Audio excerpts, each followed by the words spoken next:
Jimmy Stewart set down the phone without saying goodbye. His hand was shaking, not the kind of shake you get from too much coffee or cold weather. This was the shake that comes from realizing you're about to become a coward. The silence in his Beverly Hills living room felt heavier than the B-24 he used to fly over Germany.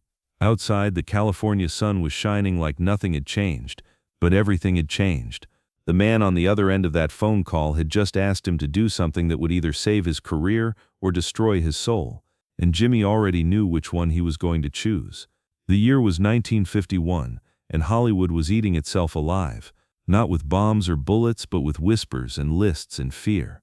The House Un-American Activities Committee had arrived in town like a plague, turning friend against friend, neighbor against neighbor. They called it patriotism. Jimmy called it hell. He walked to his window and stared out at the manicured lawns and palm trees of his neighborhood. How many of his neighbors had already made the choice he was about to make? How many had already traded their friends for their future? The phone call had been from his agent, Herman Citron. Herman's voice had been careful, measured like a man walking through a minefield. "Jimmy, they want to meet with you, tomorrow, 2 o'clock. "Who's they?" Jimmy had asked, though he already knew. "The committee's people, and some studio executives. They're asking questions about some of your friends." That's when the shaking had started, because Jimmy knew exactly which friends they were talking about. But what happened next would change everything Jimmy thought he knew about right and wrong.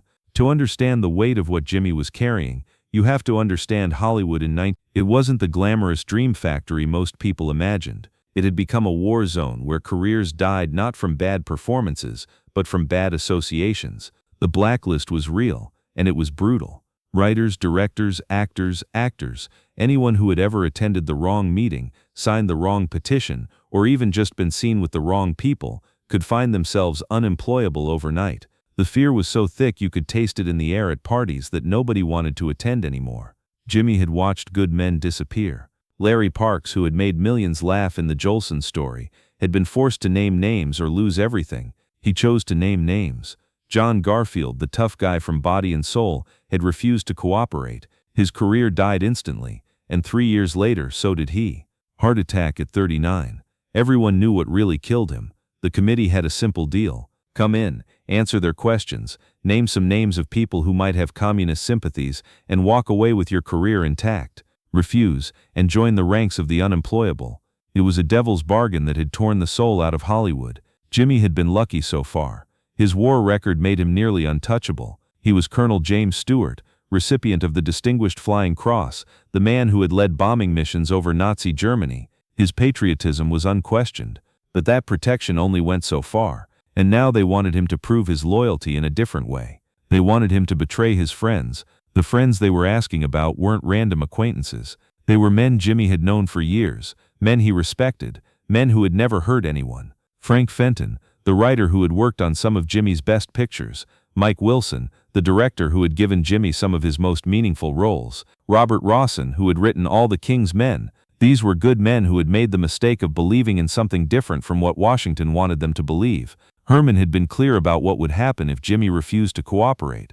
"They'll destroy you, Jimmy. Maybe not today, maybe not tomorrow, but they will, and once you're on that list you'll never work again. No studio will touch you. They're scared, Jimmy. They're all scared." The agent had paused, and Jimmy could hear him lighting a cigarette on the other end of the line. "They know you're clean, but they also know you know these guys. They want you to distance yourself, publicly." "What exactly are they asking me to do?"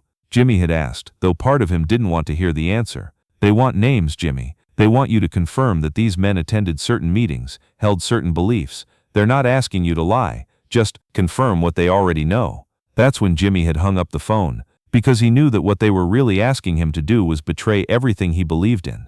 The thing about Jimmy Stewart that most people didn't understand was that beneath that aw-shucks exterior was a man of iron principle. His father had taught him that your word was your bond, that loyalty wasn't conditional, that standing up for what was right was more important than standing up for what was profitable. These weren't just Hollywood values, these were the values he had carried into the cockpit of a B-24 bomber over Germany.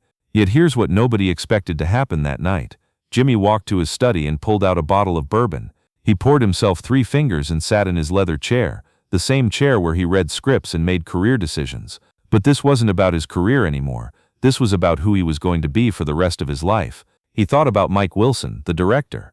Mike had been one of the first people to welcome Jimmy back from the war. He had understood that Jimmy needed time to readjust, that the man who had returned from Europe wasn't quite the same man who had left. Mike had given him roles that let him explore the darker corners of the American dream, parts that acknowledged that sometimes good men did terrible things and had to live with the consequences. Mike had never asked Jimmy about the missions he had flown, about the cities he had helped destroy, about the nightmares that woke him up at 3 in the morning. Mike had just understood, and now they wanted Jimmy to throw Mike to the wolves. Frank Fenton was another story. Frank had written some of Jimmy's most successful pictures, but more than that, Frank had become a friend. He was the kind of man who remembered your birthday, who asked about your family, who would drive across town to help you move furniture. Frank's only crime was believing that working people deserved better wages and better working conditions. In 1951, that made you a communist sympathizer. The absurdity of it made Jimmy sick. Robert Rawson was perhaps the most complicated case. Rawson was brilliant, there was no question about that. All the King's Men had been a masterpiece, a searing look at American politics that had won the Academy Award for Best Picture. But Rawson was also political in ways that made studio executives nervous. He asked uncomfortable questions about power and corruption. He made movies that suggested America wasn't always the good guy in every story. In the current climate, that was enough to make you suspect. But the most horrifying realization was still to come. Jimmy stood up from his chair and walked to the phone. He needed to make a call, but not the one the committee wanted him to make. He dialed a number he knew by heart. "Mike, it's Jimmy. We need to talk, tonight." An hour later, Mike Wilson was sitting in Jimmy's living room, looking older than his 52 years. The fear had aged everyone in Hollywood. Mike's hair had gone gray in the past year, and there were lines around his eyes that hadn't been there before. "They got to you too, didn't they?" Mike said. It wasn't really a question. Jimmy nodded. "Tomorrow at 2 o'clock. Mike poured himself a bourbon from Jimmy's bottle. "What are you going to tell them?" "I don't know yet." "What would you do?" Mike was quiet for a long moment, staring into his glass. "I'd probably do the smart thing. I'd probably tell them what they want to hear. I've got a wife and kids to think about. But I don't know if I could live with myself afterward." That's when Jimmy realized the true evil of what the committee was doing. They weren't just destroying the careers of alleged communists. They were destroying the souls of everyone they touched.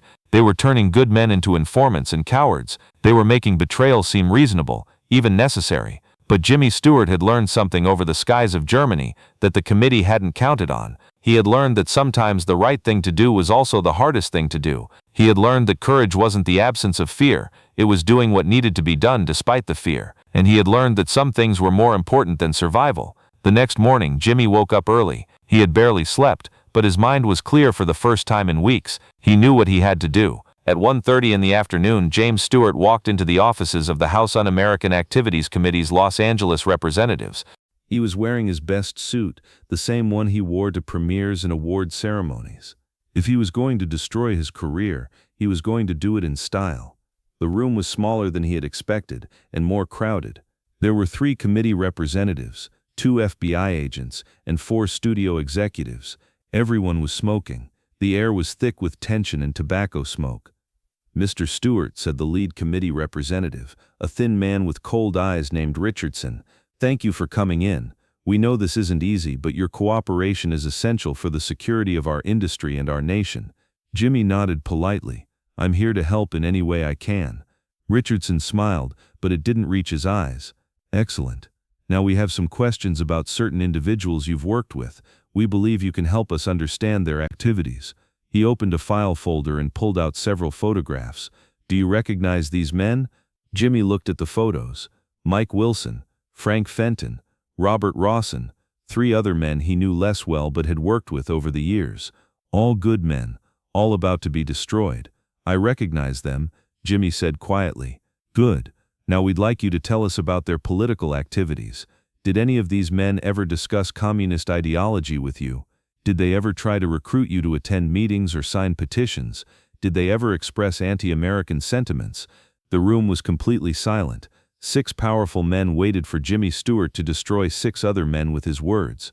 Jimmy looked at the photographs again. He thought about Mike Wilson asking about his family. He thought about Frank Fenton helping him understand a difficult scene. He thought about Robert Rawson's passion for telling stories that mattered. Then Jimmy Stewart did something that surprised everyone in the room, including himself. He leaned back in his chair and smiled that famous aw shucks smile that had charmed audiences for 15 years. Well, gentlemen, I'm afraid I can't help you there. Richardson's eyes narrowed. I'm sorry, what? I can't help you. See, these men and I, we never talked politics. We talked about movies, about stories, about making pictures that people would enjoy. Frank here, he pointed to Fenton's photograph, he mostly complained about his golf game. Mike spent most of his time worrying about his daughter's piano lessons. And Bob, well, Bob liked to argue about baseball. The committee representatives exchanged glances. This wasn't going according to plan. Mr. Stewart, Richardson said carefully, surely you must have overheard some conversations, some comments about political matters. Jimmy shook his head. Afraid not. I guess I'm not much of a political person myself. I figure my job is to entertain folks, not to worry about what's happening in Washington. One of the FBI agents leaned forward. Mr. Stewart, we have reliable reports that these men attended Communist Party meetings. Are you telling us you were never invited to such meetings? Nobody ever invited me to any meetings except rap parties and premieres, Jimmy said. And I usually left those early. I'm an early-to-bed kind of fellow. But then came the moment that would define the rest of Jimmy Stewart's life. Richardson pulled out another file, this one thicker than the first. Mr. Stewart, let me be clear about something. We know these men are guilty. We have evidence. What we're asking you to do is confirm what we already know. Your cooperation would be appreciated. Your non-cooperation would be noted. The threat was clear. Cooperate or join the blacklist. Jimmy looked around the room at the faces staring at him. These were powerful men, men who could end his career with a phone call, men who had already ended dozens of other careers, men who represented the full weight of the United States government and the Hollywood studio system.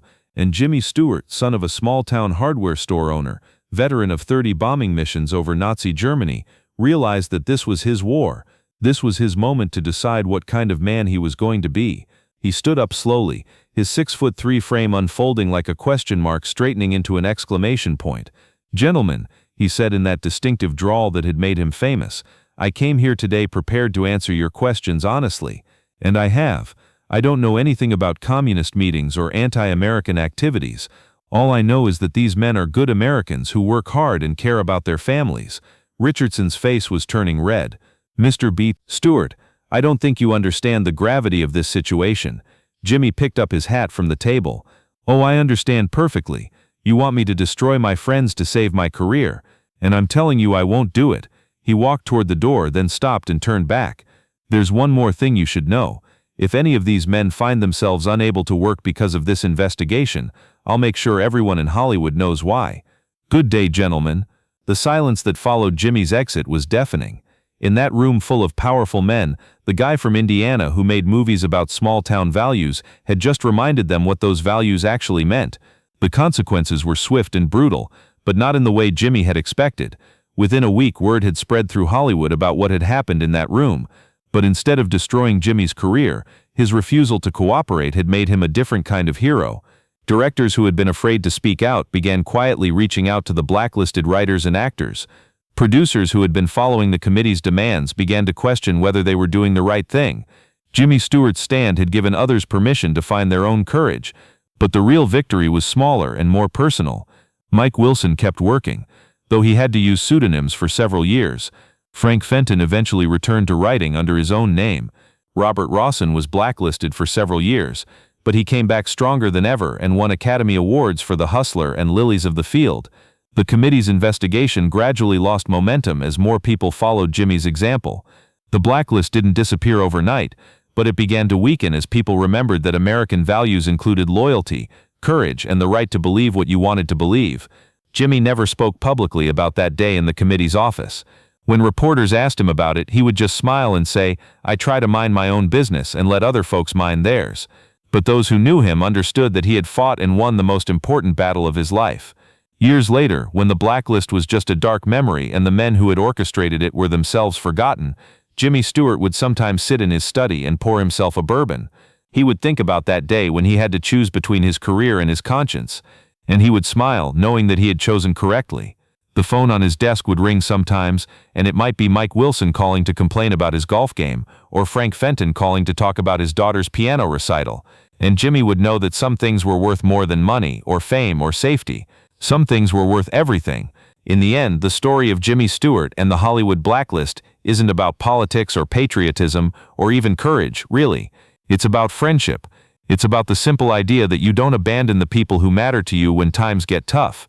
It's about the kind of man who flies bombing missions over Nazi Germany, not because he wants to be a hero, but because it's the right thing to do. And it's about the kind of man who risks everything to protect his friends, not because it's dramatic or romantic, but because that's what friends do for each other. That's the real Jimmy Stewart. Not the stammering nice guy from the movies, but the man who understood that sometimes the hardest thing to do and the right thing to do are exactly the same thing. And when that moment came, he didn't hesitate. He just did what needed to be done, the way his father had taught him, the way his country had trained him, the way his heart had always known was right. What would you have done in Jimmy's position? Would you have had the courage to risk everything for your friends, or would the fear of losing it all have made you choose differently? Sometimes the biggest battles aren't fought on foreign soil, they're fought in small rooms where nobody's watching and the only witness is your own conscience. Don't forget to like this video and subscribe to our channel if Jimmy's story moved you. Thank you.